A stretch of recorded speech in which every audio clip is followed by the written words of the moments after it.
At my husband's funeral, I was the only one who showed up. Our kids chose parties over saying goodbye to their father. The next morning, Can you imagine burying the love of your life, standing completely alone, while your own children were out there living their best lives? That day, as the cold wind bit at my skin and the pews remained empty, I realized, with a chilling certainty, that the rules of our family had just fundamentally changed. It wasn't just the bitter wind that day at George's funeral, it was the icy truth that cut me deepest, standing completely alone by his coffin. Not our son, Peter. Not our daughter, Celia. Not a single grandchild.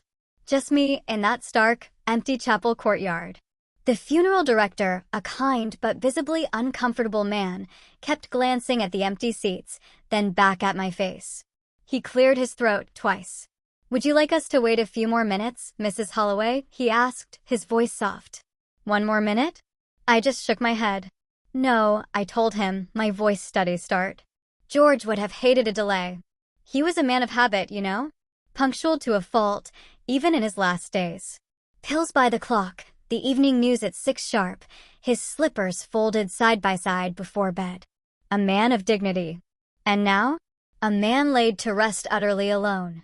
I sat there, in the very front row, all 5 chairs around me yawningly empty. The pastor recited scripture without a flicker of conviction. The flowers were too bright, the casket too polished. My mind kept replaying George, laughing at all the fuss, then frowning, asking, where the hell are the kids? Where were they? That morning, a one-liner from our son, Peter. "Sorry, Mom. Something came up. Can't make it." No explanation, no call. I pictured him, probably at his office, but more likely, on a golf course with clients, pretending his father's death was just a minor inconvenience in his busy schedule. "Celia, our daughter?" Not even a message.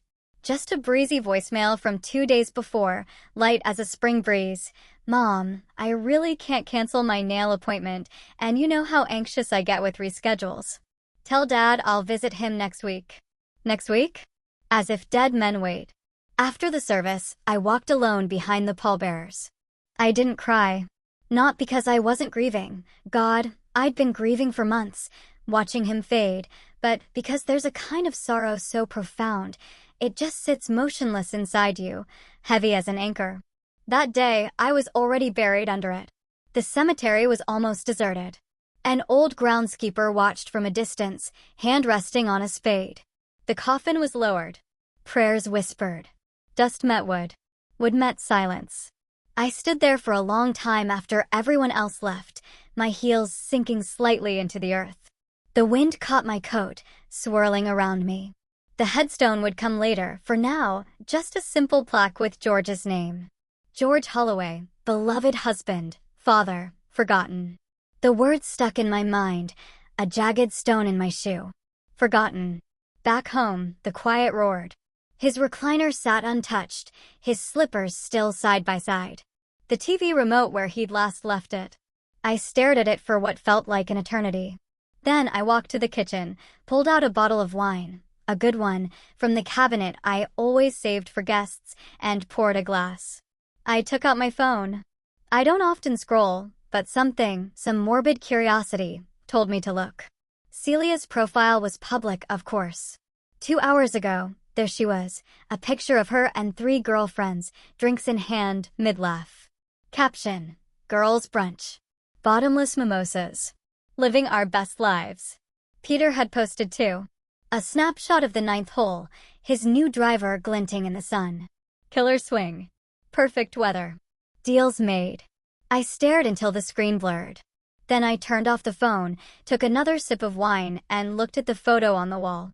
George and me, on our 40th anniversary, standing beside the rose bushes he'd planted with his own hands.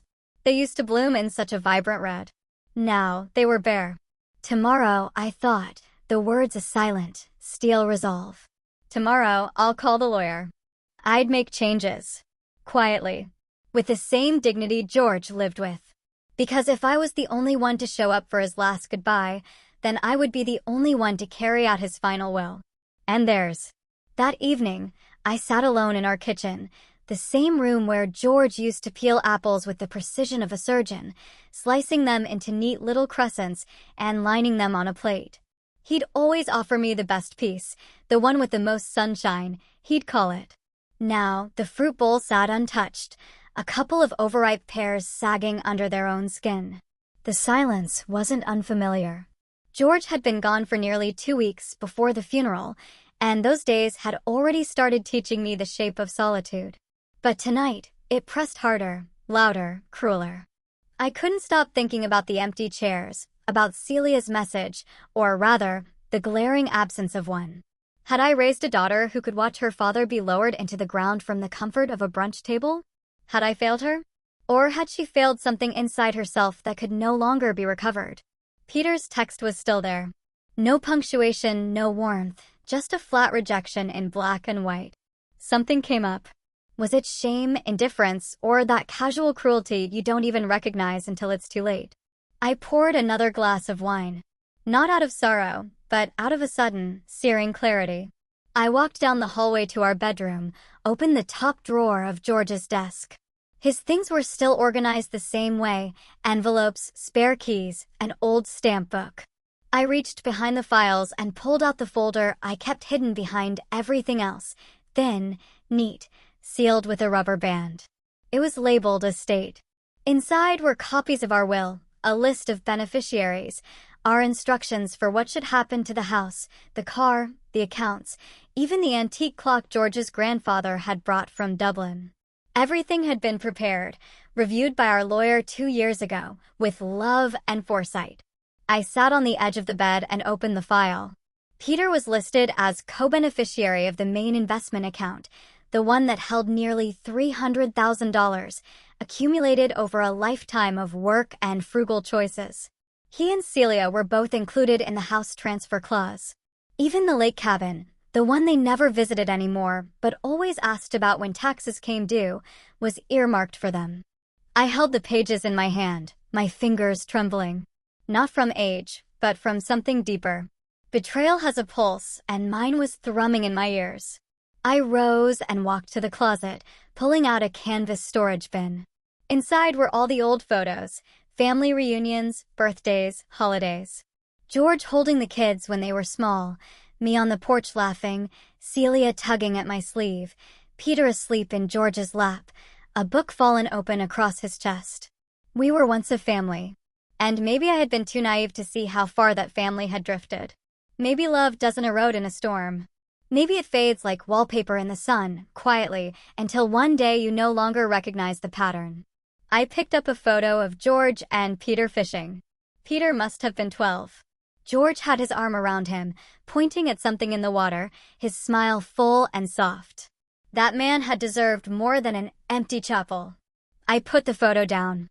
Then I picked up the phone. It was nearly midnight, but I didn't care. I called Thomas Fields, our lawyer. It went to voicemail, as expected. I left a message anyway.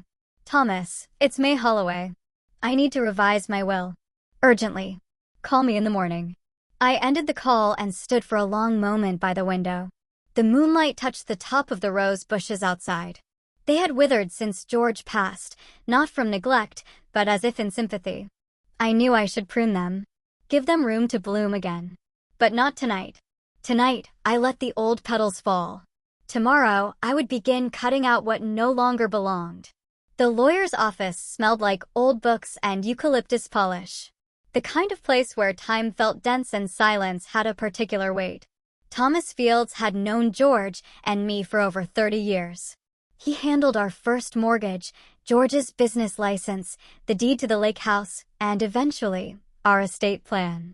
Trustworthy, precise, and like me, a little tired of people who smiled only when they wanted something. He looked up from his desk as I entered, rising from his chair with an expression of mild surprise. May, he said, buttoning his jacket.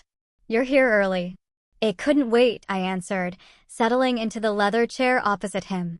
My coat still smelled faintly of the garden. I'd clipped the dead roses that morning early, before breakfast. Pruning always steadied me. There was something honest about cutting back what no longer served. I got your message, Thomas said, sitting. You said you want to revise your will? Yes, I said. Peter and Celia are to be removed entirely. He paused. Not out of shock, but out of care. Are you sure? I looked him in the eye. I buried my husband alone. Our children didn't come. Not a call. Not a flower. They were busy. I placed my hands calmly on the table. They don't deserve a dime. Thomas gave a slow nod. Then we'll draft a full amendment. You want to remove them from every provision? Yes. The accounts, the house, the cabin, everything. Understood. He opened a legal pad and began to write in tidy lines. Do you want to redirect the assets to someone else? I thought of Ethan, my grandson. Celia's boy. The only one who ever visited without needing something.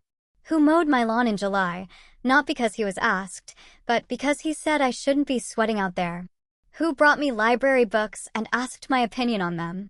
Who once said, "Grandma, I like talking to you more than to kids my age." I took a breath. Yes, I said. I'd like to set up a trust for Ethan. I want him to have the house, the cabin, and the remainder of the estate. I want it structured carefully, protected from his parents' reach. That can be arranged, Thomas said, with the kind of dry professionalism I appreciated. We'll create an irrevocable trust in Ethan's name.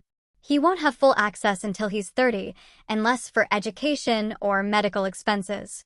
Does that sound acceptable? It sounds perfect. We spent the next hour reviewing details, paper after paper, clause after clause. I didn't flinch. When you've buried your husband with your own hands and stood beside an open grave without a child in sight, a stack of legal documents doesn't scare you. Nothing trivial can reach you after that. As we neared the end, Thomas looked up from his desk again. May, I have to say, this isn't something many people your age do so cleanly. Most want to forgive, to keep the peace. I've kept the peace for 80 years, I said quietly. And it buried me long before it buried George. He didn't ask any more questions. By the time I left the office, the sun was just beginning to stretch across the sidewalk. I stood outside a moment, letting the October air hit my face. I wasn't sad. I wasn't angry anymore, either. I was simply done. Done waiting for my children to be people they never intended to become. Done mistaking duty for love. Done writing checks with my heart and expecting anything in return but silence. My footsteps echoed as I walked back to my car. The leather seat felt warmer than usual. I sat there for a moment, hands on the wheel, watching people bustle by on the street. A woman passed with her daughter, holding hands, sharing a laugh. I didn't envy them. I just noted the scene. Like an old song I used to like but no longer played. That night, I slept without the TV on, without a book, without George's old sweater folded beside me like it had been since the hospital. The silence was still there, but it didn't hurt. Not anymore. The file cabinet in the hallway had 3 drawers, all labeled in George's steady block print. House, taxes, family. The last one was mine. I opened it slowly, the metal groaning a little, as if reluctant to give up its ghosts. Inside, folders upon folders, receipts, copies of checks, letters from banks. I had kept everything, not out of obsession, but because I believed in clarity. Paper doesn't lie, and that drawer had enough truth to light a forest fire. I sat down at the kitchen table, set the folder labeled Peter, Education, and Business to one side, and opened Celia, Home, and Lifestyle. The handwriting was mine, neater years ago, still legible now. I started reading, a $15,000 check dated 2003. Celia's wedding. It's a small ceremony, Mom. We just want a nice venue. That venue had chandeliers and lobster rolls and a string quartet. A $7,800 transfer, 2007. The roof's leaking, Mom. The baby's crib got soaked. I paid it within an hour. $12,000 in 2011, new braces for Ethan. $5,000 in 2013, he wants to go to summer robotics camp. It's a big deal, Mom. A year later, when Celia called crying because her husband had been laid off, I sent another $20,000, no questions asked. You always save us, she whispered on the phone. We don't know what we'd do without you. I believed her. Peter's folder was thicker. $25,000 seed money for a sure thing startup that fizzled out in under 6 months. George warned me not to send it. I sent it anyway. A used car, a down payment, 3 semesters of grad school. I paid for hospital bills when his second daughter was born, and insurance when the first broke her arm. When Peter fell behind on taxes, I wrote a check and told no one. Looking at it all now, line after line, I wondered when exactly I had turned into their safety net. Or maybe it had always been that way, and I was just too willing to wrap myself around their falls. Not once did they ever refuse my help. But they had refused to come say goodbye to their father, and that was not something paper could fix. I put the files back into the cabinet, except one. I kept the envelope marked Ethan. Inside was a note he had written when he was 11. Sloppy pencil, folded in half. Grandma May, thank you for teaching me to make pancakes. I think you are very wise and funny. One day I will take care of you like you take care of me. I held the paper for a long time. He was 19 now. I didn't know if he remembered writing that letter or if it still meant anything to him, but I did. I had meant to be fair, to divide things equally. That's what people say, don't they? Be fair. Don't play favorites. But what if fairness wasn't sameness? What if fairness meant giving your legacy to the one person who saw you, not as a bank, but as a human being? George used to say, legacy is not what you leave, it's who you leave it to. I used to think he meant financially. Now I know he didn't. The house felt smaller that day, not because it had changed, but because I had started seeing it without the clutter of memory. For years, I kept every trinket the kids ever gave me, handmade cards, macaroni picture frames, glittery mugs. But love isn't in objects, it's in actions. And lately, their actions had all said the same thing: you're useful, not valuable. That afternoon, I packed up 3 cardboard boxes with the kids' old gifts. Not to throw away, not yet. Just to make space. Space for something else to grow. That night, I didn't drink wine. I didn't need courage anymore. I made tea. Real tea, the kind George liked. Loose leaves in a proper pot, steeped just right. I carried it to the living room and sat in the quiet, legs tucked under me, the smell of bergamot soft in the air.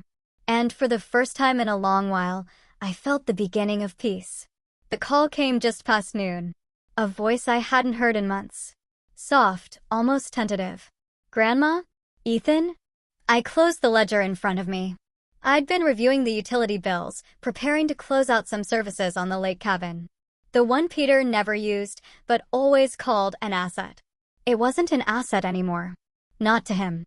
Hello, darling, I said, careful to keep my voice steady. Everything all right? A pause. Then I heard about Grandpa. I'm sorry I didn't call sooner. I waited. Not because I wanted to punish him, but because I needed to hear whether the next words were genuine. I didn't know he passed until 2 days ago, Ethan said quickly. Mom never told me. She said he was sick, but not that he was gone. I sat very still. He passed almost 3 weeks ago, Ethan. I know, he whispered. I'm sorry. For a moment, neither of us spoke. I heard something in his silence. Not guilt exactly, but grief. The real kind. The kind you can't fake. I wanted to come see you, he added. If that's okay. I exhaled. Of course, it's okay.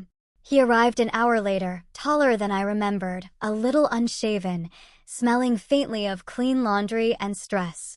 He hugged me the way young people do when they're not sure if they're still welcome, one arm slightly unsure, then all in once they realize you don't pull away. I didn't pull away. We sat in the living room. I poured him lemonade, and he looked around like the house was both familiar and different. That's how grief feels, I suppose. You recognize everything. But it no longer belongs to the same world. I missed his funeral, he said.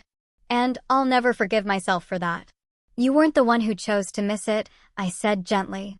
He looked at me then. Really looked. Did Mom really not come? I nodded once. He didn't say anything. Just stared down at the coaster under his glass, running his thumb along its frayed edge. She told me they had work, he said after a while, that it was handled. I should have known better. You know, now I want to do something, he said, sitting up straighter. For him. For you. Anything. You're doing it, I said. You're here. He looked unconvinced. I hesitated, then rose and returned with a manila envelope. Inside were the trust papers and signed, unfiled, but real. I hadn't brought them to the bank yet. I wanted to see Ethan's face first. I handed the folder to him. He opened it, brows furrowing, read the first few lines, then looked at me alarmed. "Grandma, what is this?" "My plan," I said simply. "This is everything. The house, the cabin, even the savings accounts." "Yes, but why me?" His voice cracked. "Why not Mom or Uncle Peter?" I could have said many things. I could have talked about their absence, their cruelty, their parties and excuses. But I chose a different truth. "Because you're the only one who came back without being called." He stared at the papers, then set them down gently, as if afraid to break something. "I don't know what to say," he murmured. "You don't have to say anything. Just remember who you are. And remember what love looks like when it's real." His eyes were wet now. He wiped them with his sleeve like he used to when he was a boy and didn't want anyone to see he was crying. We sat there for a long time, not speaking, just being. The way George and I used to sit in the evenings, two people who didn't need to fill the air with sound to feel close. As he was leaving, Ethan turned to me at the door. "If I come over next weekend, could we make pancakes again?" I smiled, full and soft, for the first time in days. "We'll even use the good syrup." Celia showed up the next morning. I knew she would, not because she missed me, not because she needed comfort, but because I had stopped answering her messages. She arrived without warning, the tires of her black SUV crunching the gravel too fast, like she was late for something more important. She didn't knock, just walked in like she always used to, like the house still belonged to her in some invisible way. "Mom," she said, dropping her oversized handbag on the hall table. "I've been trying to reach you." I didn't get up. I was folding laundry, slowly, deliberately, matching socks like it was the most important task in the world. "I've been busy," I said. She scoffed softly. "Busy with what?" I didn't answer. She walked into the kitchen, poured herself a glass of water without asking, and leaned against the counter like she owned the walls. "So," she said, "is it true?" I looked at her. "What are you referring to?" She tapped her nails against the glass. "Ethan said you're changing your will." I finished folding a shirt and placed it neatly in the basket. "I am. To exclude Peter and me." "Yes." Celia laughed. Short, bitter. "Are you serious? After everything we've done for you?" I looked up at her now, folding done, hands still. "Everything you've done? You didn't come to your father's funeral, Celia. You didn't send flowers. You didn't call. You didn't even ask." "I had an appointment." "Yes," I cut her off. "Your nails. And then brunch." I saw the photos. She blinked but didn't deny it. "You want to talk about what you've done for me?" I continued. "You sent me grocery lists, bills, school payments, mortgage requests. And I paid them. Quietly. Without asking for anything. That's what family does," she snapped. "Helps each other." "No," I said softly. "That's what mothers do." And I did. For years. She fell silent. "Your father built this home with his bare hands. He didn't have much, but he had pride. He taught you that respect is measured in actions, not words. And you? You couldn't give him 2 hours for a goodbye. That's not fair, is it?" She stared at the floor. "So you're really cutting us out? Just like that?" "No," I said. "Not just like that. I spent the last 20 years giving without receiving. I buried my husband alone. I sat beside his grave and waited for my children. They never came. That's not just like that. That's a lifetime." She folded her arms, trying to appear composed, but her mouth was tight. "You're punishing us." "No, Celia. I'm freeing myself. And giving everything to Ethan." I said nothing. She laughed again, this time higher pitched. "He's a kid. What does he know about responsibility? He knows how to show up." The silence that followed was thick. I thought she might cry. I thought she might shout. Instead, she picked up her bag. "Well," she said, adjusting her sunglasses. "I hope this makes you feel powerful." "No," I said calmly. "It makes me feel peaceful." She left without another word. I waited until I heard the car pull away before I picked up the trust papers from the dining table and set them beside the folded laundry. Later that evening, I found a letter. On the doorstep. No stamp, no envelope, just paper, creased and smudged. You don't understand what it's like to balance everything. We tried our best. Maybe we failed, but cutting us out like this isn't the answer. I read it twice, then folded it in half and placed it in the drawer marked miscellaneous. Because that's what it was now. Just another piece of paper. Too little, too late. Peter came the day after. He didn't barge in like Celia. He knocked twice, waited, then knocked again. I opened the door slowly, already knowing he wouldn't come alone. And he didn't. Behind him stood Meredith, his wife, wearing her usual stiff smile and a scarf too expensive for the weather. She nodded at me like I was a stranger she'd agreed to meet as a favor. "Mom," Peter said, his voice calm, rehearsed. "Can we come in?" I stepped aside. He looked around the house like someone walking through a museum of a life they no longer recognized. I led them to the sitting room. They didn't take off their coats. "I heard from Celia," he began, "and from Ethan." "I imagine you did." He cleared his throat. "I think there's been some confusion." I said nothing. Meredith crossed her legs delicately, the diamonds on her finger catching the afternoon light. "We understand this is a difficult time, May. Emotions run high after a loss." I looked at her. "You didn't come to his funeral either." She blinked. "I had a client dinner. Very important deal. International." Peter shifted. "Mom, listen. I should have called. I should have come. But I didn't know how to. I thought maybe." "No," I interrupted. "You thought maybe if you ignored it long enough, it would become someone else's grief." He looked away. I waited. "I sat in a room built by your father's hands, alone, while they lowered him into the ground. And not one of you showed up." Peter opened his mouth, but Meredith put a hand on his knee, a signal. "Let her speak." "We understand you're upset," she said. "And it's your right to change your will, but let's be reasonable. Ethan is a child. He's 19, yes, but he's not experienced. He doesn't know how to handle a trust or manage a property. He could be manipulated." I raised an eyebrow. "By whom?" Meredith didn't flinch. "By people who know he's inherited something valuable. Like you, I thought." Peter tried again. "Mom, I know I've disappointed you. I know I haven't been the best son, but you have to admit this is a bit extreme." "No," I said softly. "What's extreme is abandoning your father. What's extreme is living your life as if the people who raised you are disposable." He swallowed hard. "So that's it? You're just cutting us off. You cut yourselves off." "I'm just acknowledging the fact." Meredith stood. "This could get complicated, May. Legally." I met her gaze. "It won't. The paperwork's clean. My lawyer's good. And I've had time to think." Peter looked older than I remembered.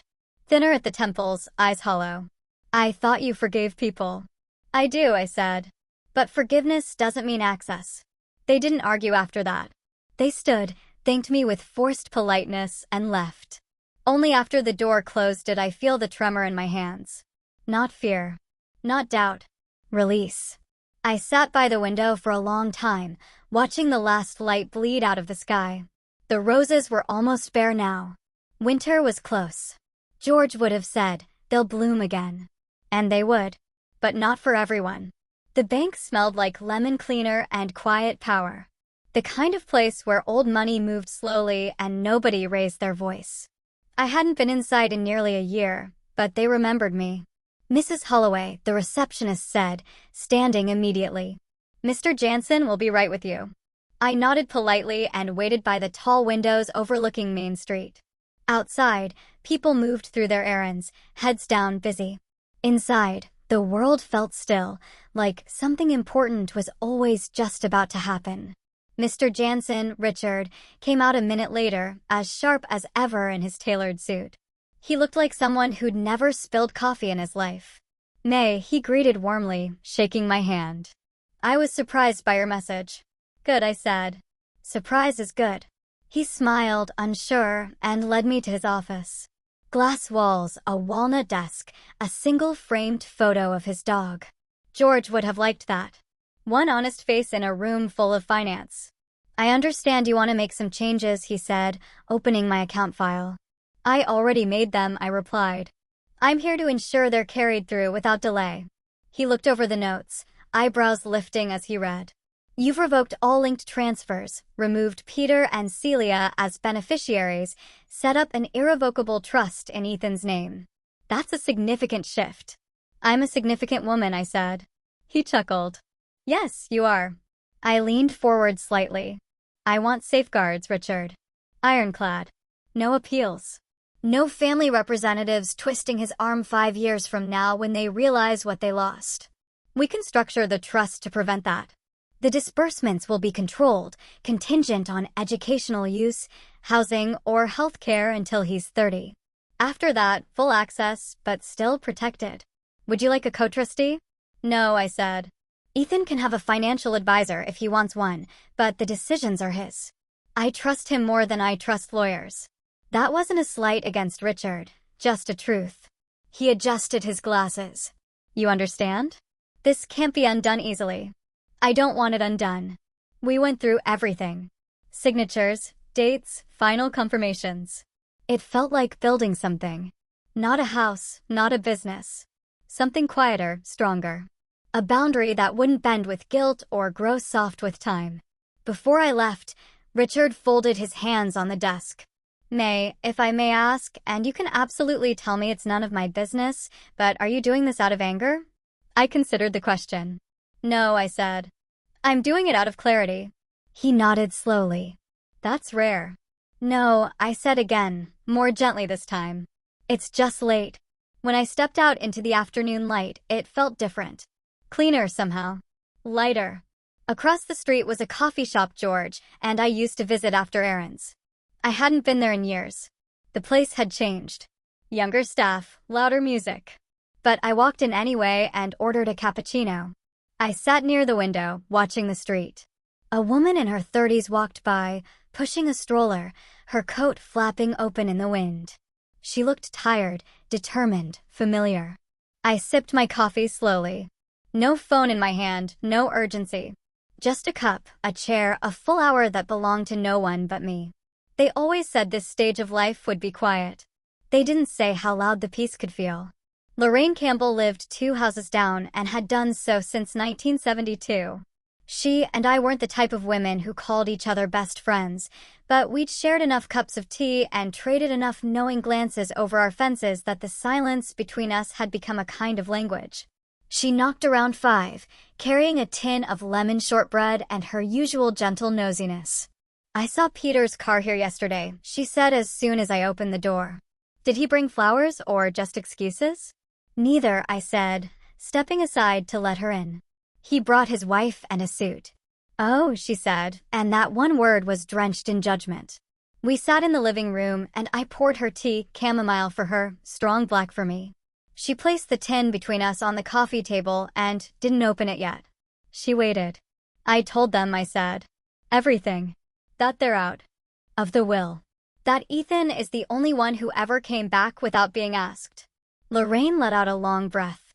About damn time. I looked at her. I'm sorry, May, she said, softening. But I've watched you chase their approval for years.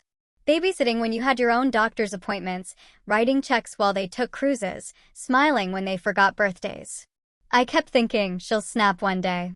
And thank God you finally did. I didn't snap, I said. I peeled back everything that wasn't love. Lorraine smiled. Better phrased. We sat in silence for a moment, listening to the faint hum of the refrigerator and the occasional gust outside. Fall was beginning to settle in.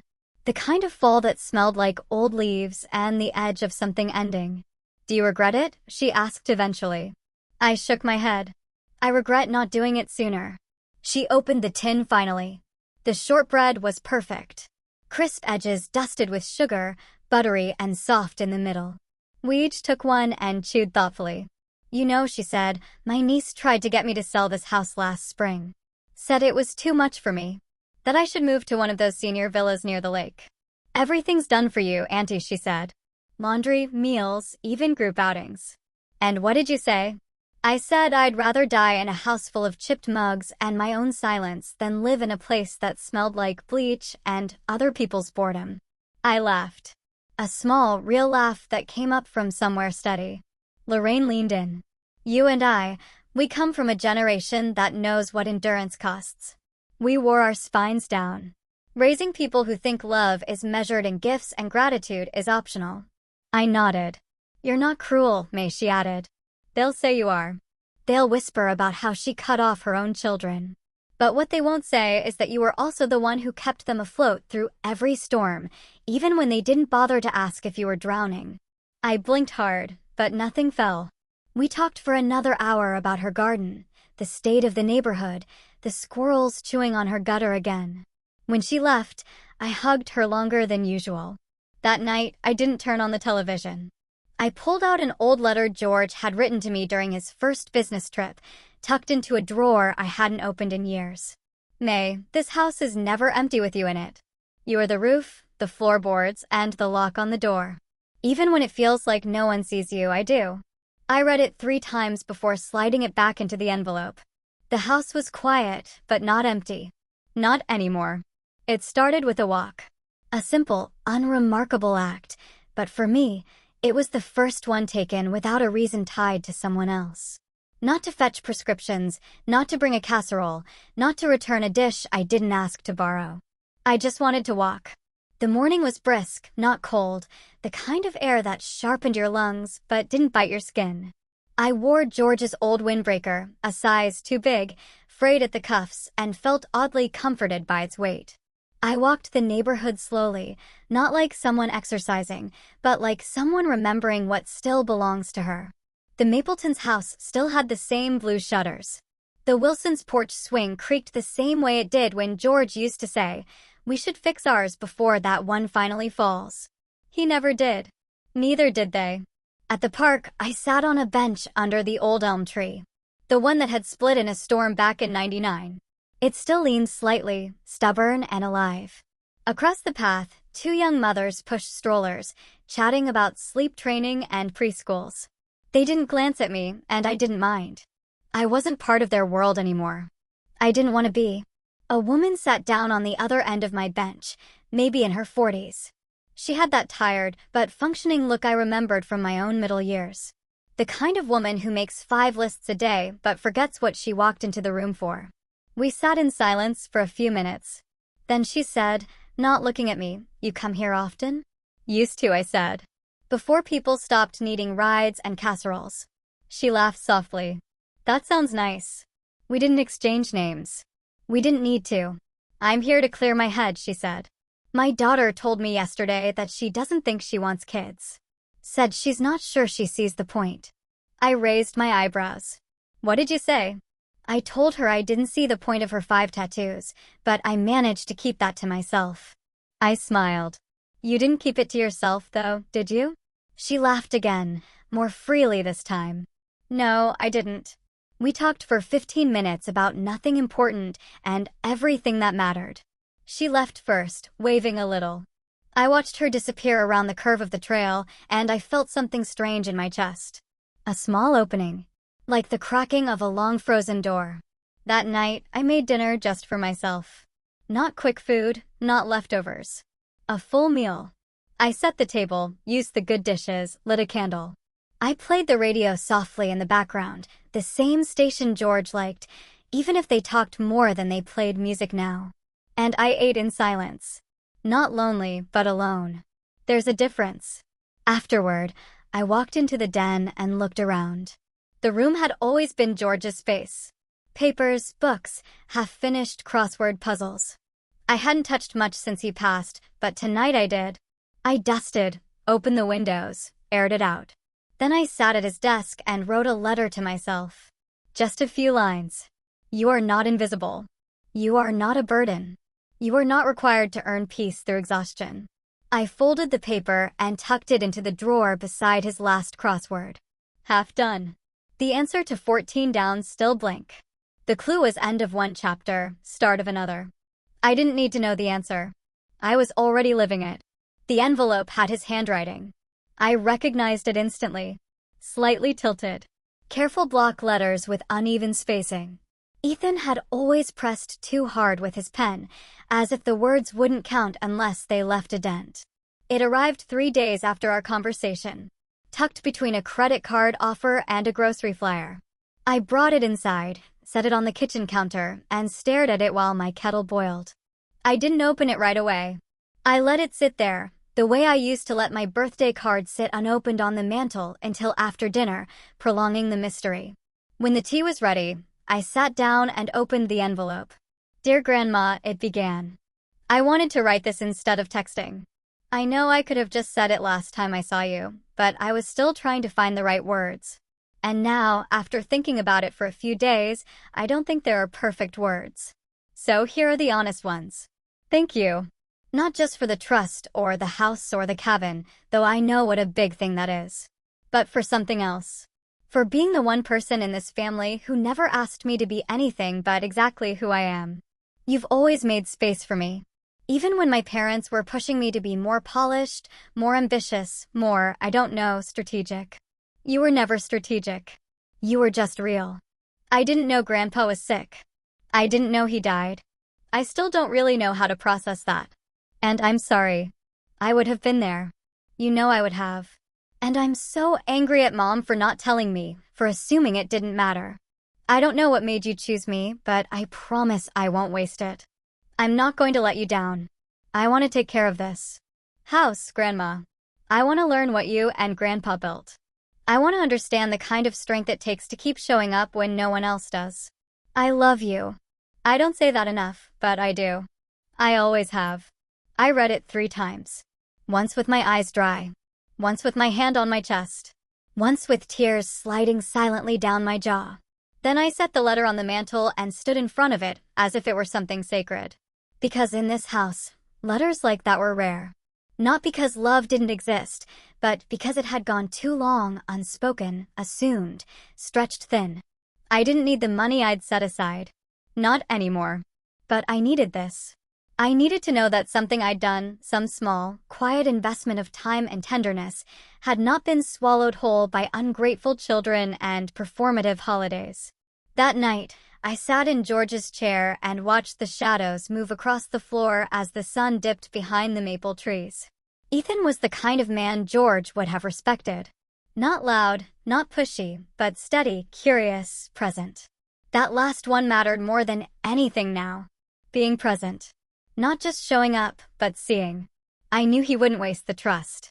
Not because of the money, but because he'd tasted what it meant to be forgotten. And people like that don't let things rot in silence.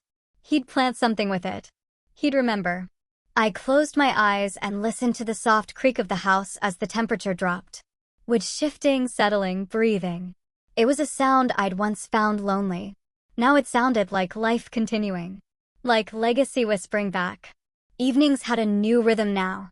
No phone calls from Celia asking if I could just stop by the school to pick up Ethan, not because she needed me, but because her yoga class overran.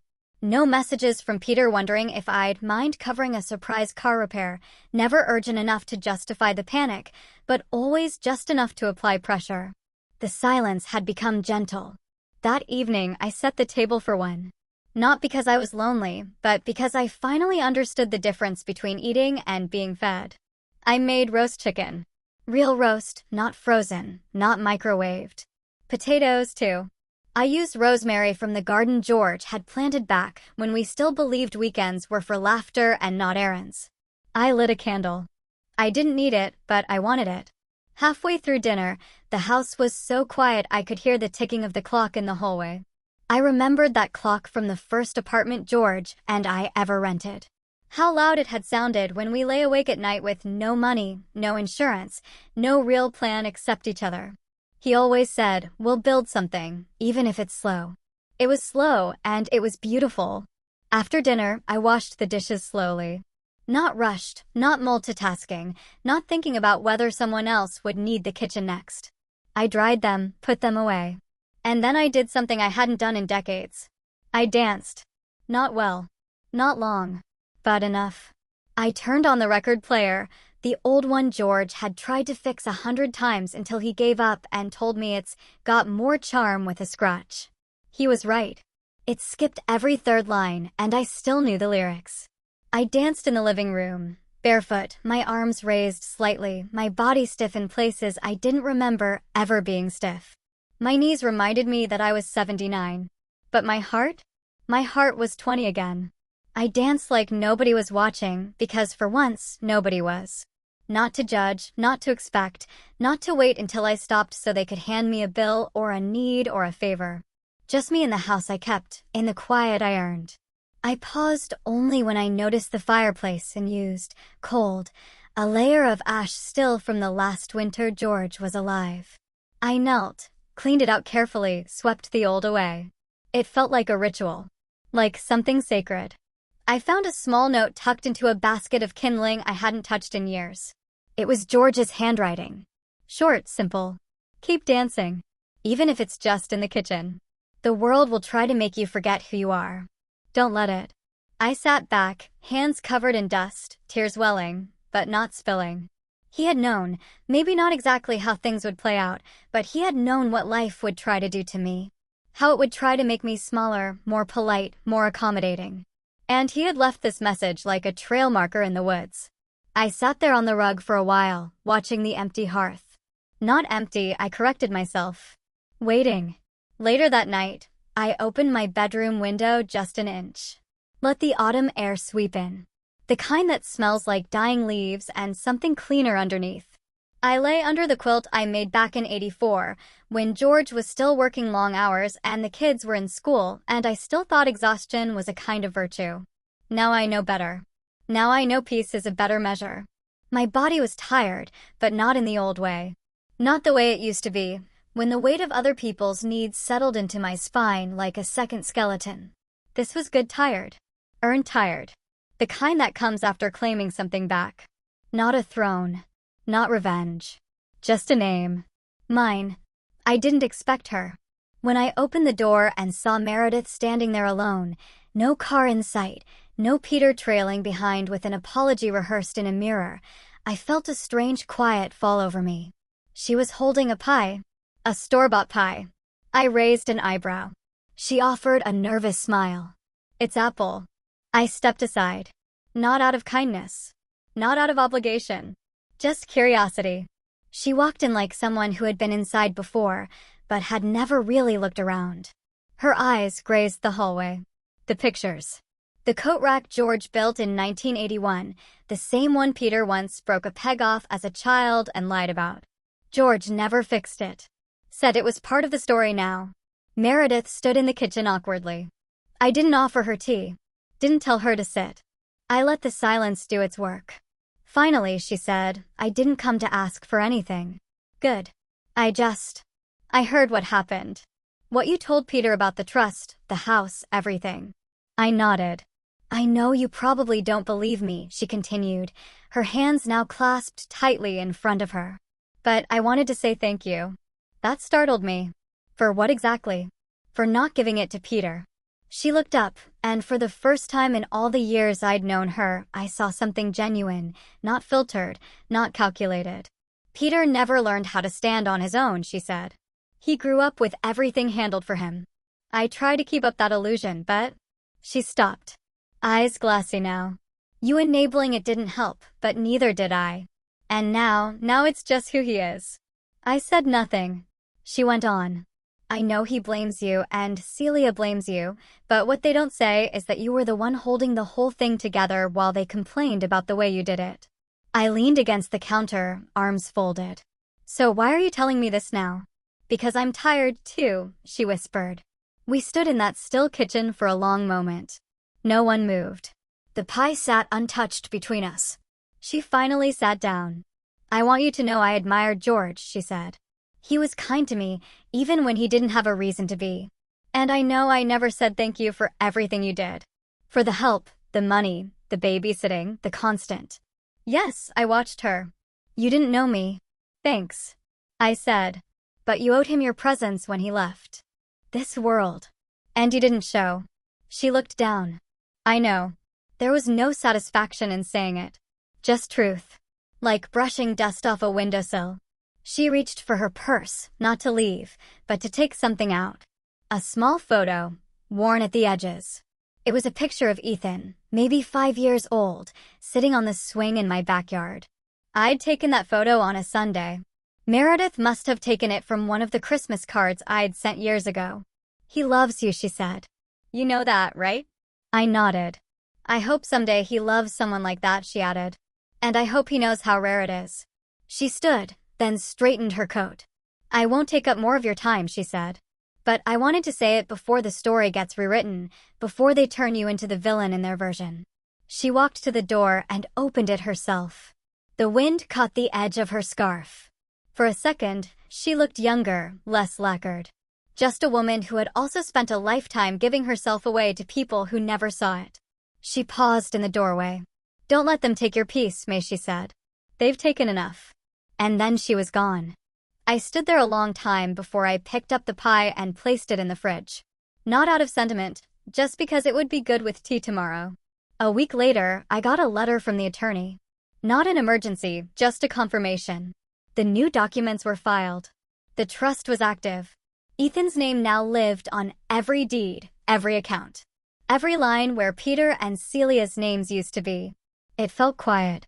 Not triumphant, not dramatic. Just steady. Like a book finally closed after sitting too long open, pages curling in the air. I took the envelope into the garden. The roses had finally given into the cold. George used to say they surrendered with dignity. And I always liked that phrase. Now I knew what he meant. There's a way to let go that doesn't look like defeat. I sat on the bench and ran my fingers over the paper. It was real now. All of it. Not just a decision made in grief or anger.